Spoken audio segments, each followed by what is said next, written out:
កំណើនសេដ្ឋកិច្ចក្នុងឆ្នាំ2026នេះអាចនឹងមាននិន្នាការថមថយជាងកំណើនក្នុងឆ្នាំ2025ដោយសារកម្មវិបាកអវិជ្ជមាននៃសង្គ្រាមនៅតំបន់មជ្ឈិមបូព៌ាដែលបានផ្ទុះឡើងនាពេលថ្មីនេះជាពិសេសឥទ្ធិពលអវិជ្ជមាននៃការកើនថ្លៃប្រេងឥន្ធនៈមកលើវិស័យដែលពឹងផ្អែកលើប្រេងជាកត្តាផលិតកម្មតួយ៉ាងវិស័យកសិកម្មដឹកជញ្ជូននិងទេសចរគួបផ្សំនឹងការកើននៃសម្ពាធអតិផរណាដែលអាចបន្ទុចបង្អាក់ដល់សកម្មភាពចាយនិងការប្រើប្រាស់ជារួម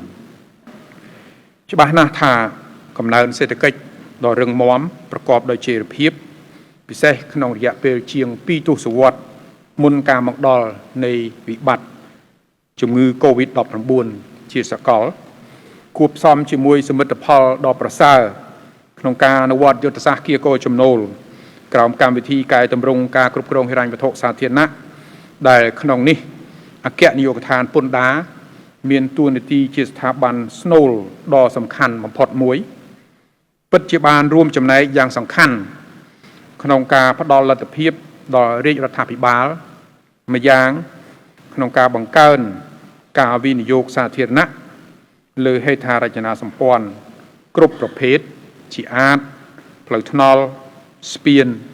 សាលារៀនមន្ទីរពេទ្យប្រព័ន្ធធារាសាស្ត្រ